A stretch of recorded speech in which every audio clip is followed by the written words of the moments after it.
left off 176. First he spoke about reflecting on existence, that even almost the simpleton is able to see God's wisdom in existence. The rising and setting of the sun. The daytime is a time of productivity. Nighttime, everything ceases for many reasons. It's a question of danger. You're not able to go out. At night, the predator animals go back to their lairs. The bandits, you're able to travel the roads. So you're able, and who's God? So you see the way God created existence, the rising, setting of the sun.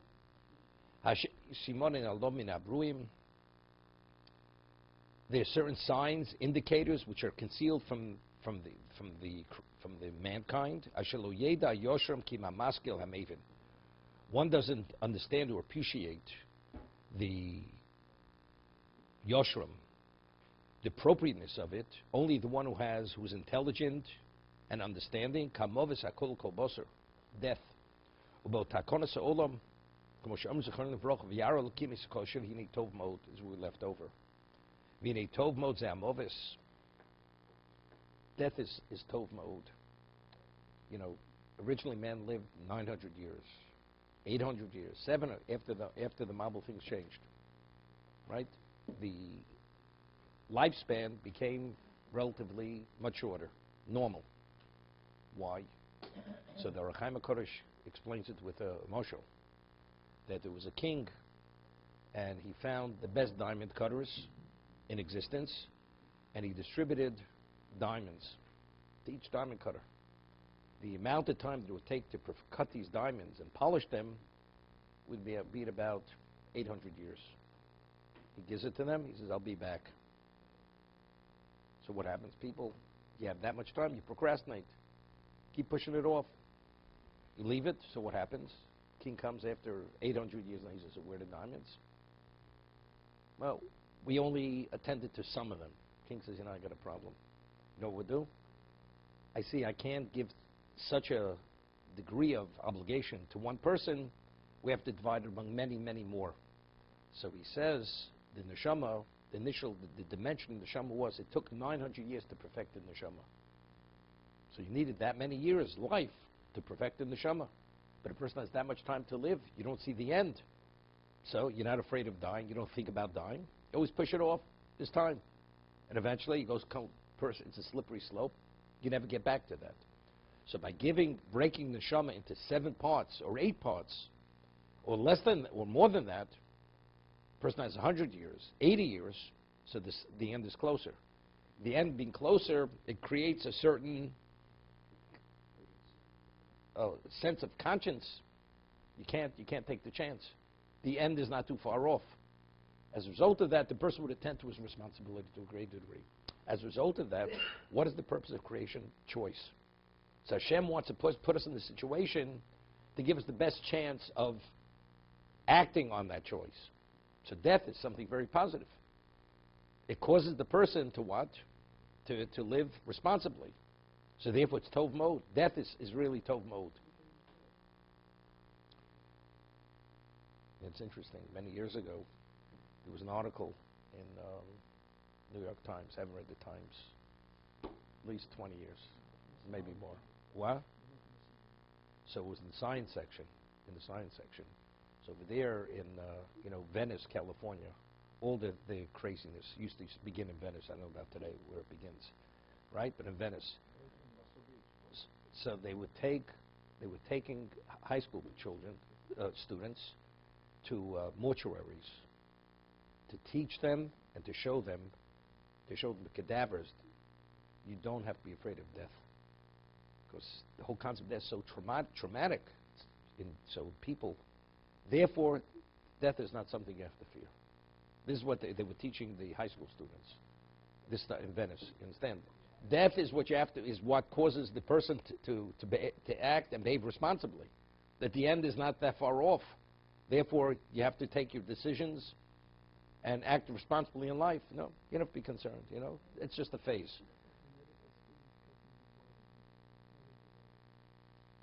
No. It's something else. That's not the same. It's not the same.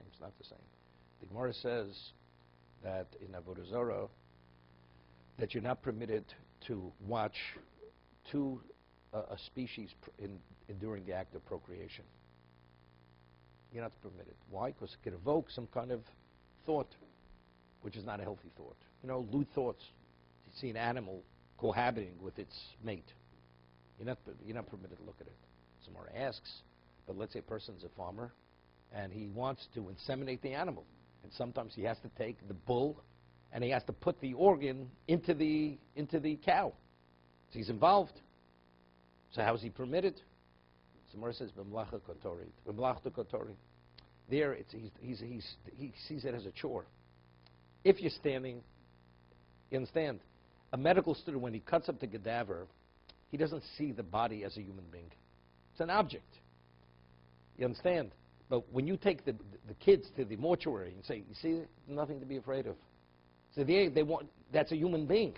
It's a whole different level. It's the same thing. To see the act of procreation, you shouldn't look at it. But if you're the farmer and you're actually inseminating the animal, it's not a problem. Malachto kotorit, because there you're doing your chore. That's a chore. You're seeing it differently. What? I'll give you an example. You know, years ago, when the first time I learned Ksubis, I was 13 years old. So Ksubis speaks about, you know, different things. So a 13-year-old boy in those days, this goes back many years ago, 1960. So in 1960, you know, they shielded. There was no sex education in public schools in those years. Okay? So what did they call it? The birds and the bees in those years. So they would skip certain Gemaras. They wouldn't learn it with the kids. You know? You had to be minimally of a certain age. Because it spoke about certain subject matter. Consummating a marriage. All they didn't. Afterwards, they didn't make it. Because they're learning it as a subject. When you learn a subject, you don't think about these things. You know, you read a novel, you read a story, whatever it is, that's something else. But learning the laws which pertain to this, you process it differently. It's a different approach. You're not affected by it.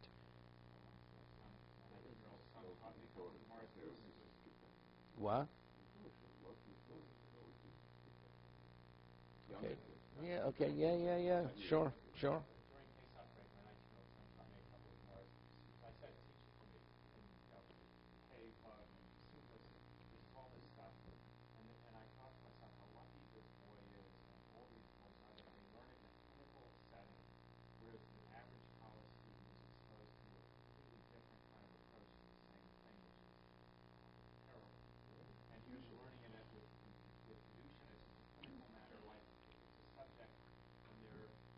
This is exactly the Orach Chaim HaKadosh that we mentioned this morning. Anything, if you use it, any part of your body for a mitzvah, the Shechina comes upon it. It sanctifies it. You use it in the context of Aveira, that's Ruach Tumah. So if you use your mind and it's in a context of learning Torah, the mind is sanctified. The eyes are sanctified. The discussion is sanctified. It has no ill effect. It's just the opposite. It's more than just clinical. It's more than clinical. It's because it's within the context of the mitzvah. It generates something positive. It spiritualizes the person. That's what I'm saying. Shlomo says, I praise the dead. Shekvar Mesu already passed away more than the living. Asher Hemu Chaim Adeno. So we explained this. What does this mean? Because why did he praise the dead more than the living? Because as long as you're alive, you never know how your life's going to end. When a person ends and you sum up the person's life, you're able to quantify it. Was he tzaddik? Was he not tzaddik? Once you die, you don't have to worry about you going back. There's no going back. Right? Al tam ba'atzchad yomoscha, we just had in Pirkei Avos. Don't believe in yourself till the day you die. Because till then, God forbid, you never know what could happen. Person may take the wrong turn, the last moment. But once it's over, it's over. That is, the person dies at tzaddik, he will always be a tzaddik. So therefore, that's shep. So what's death? Death is you cap it. Cap it off, there's no going back. It's a tremendous thing. As long as you're alive, you always have choice. If you always have choice, God forbid, chas v'shalom, you can make the wrong choice. And you see it.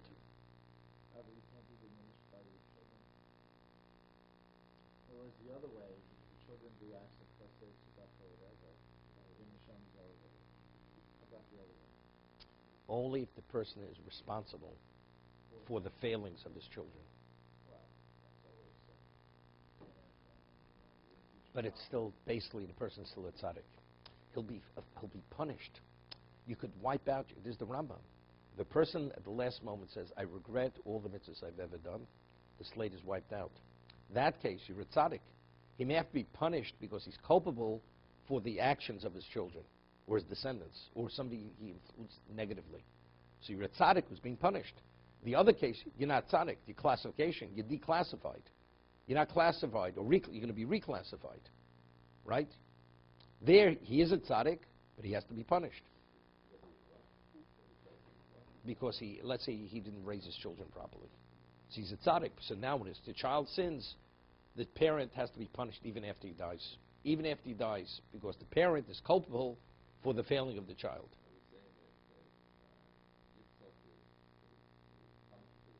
No, he had nothing to do with Esav's evil. No, it's one way the parent was delinquent in his raising of his child. He should have done certain things and he didn't, or he was a bad role model. So although after everything's said and done, he did tshuva. Let's say he did tshuva before he died. But factually, the son, when he sins, why did he sin? Why is he sinning? Because the father didn't raise him properly. Right? The Gemara says that it was, who was it? Son of Rebbe, that his Talmud had seen that in the grave that a worm bored through his ear. And he was very disturbed. So he came to him in the dream and says, don't be disturbed. He said, the reason why if he was a tzaddik, his body didn't decompose. That's the only thing that happened. It's Gemara in the Chovos HaLevavos. The worm, the maggot, bored through his ear. Why?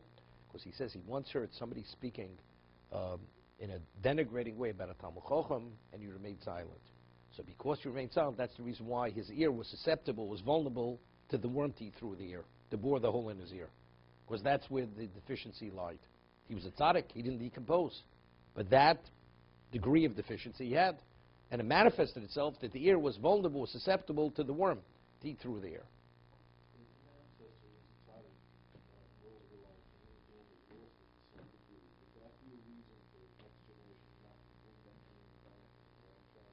Again, I didn't get the question.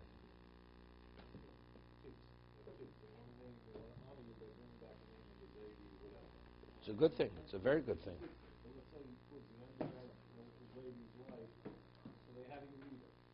The family. That particular name they want to bring back. Who had you read it? The grandfather or? The grandfather. Like, so towards the end of his death, so he had some, whatever. He wasn't religious at the end of his life. Not too much regular, he wasn't. As long as he was a religious man, there's nothing wrong with it. Schus.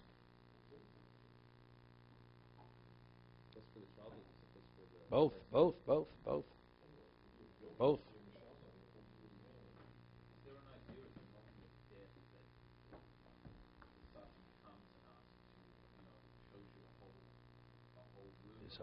There's a whole thing. After we do our Torahs and Adorim, we make it's called Mesiras Modah, right? It's a disclaimer that if we should make a vow in the future, whatever it is, it's called Mesiras Modah. So there's a thing from the Ramban that God forbid before a person dies, because of the suffering, a person could say certain things which are the equivalent of blasphemy. Chas v'sholom. I mean, you could forfeit everything in the state of pain or semi-dementia. So a person, when he's still coherent, there's a thing from the Ramban he makes, he's a Mesiras Modah, that if he should say anything from this moment going forward, he disclaims it, he doesn't mean it, it has no value whatsoever, that it should not in any way, chas v'sholom, compromise who he is. You don't know. It may not be. Even pain. You never know. It's brought one Sfarim. Yeah. Maybe it's in the Kisvei Ramban. It's brought in the Sfarim about, before a person dies. Then it's called Mesiras Modah.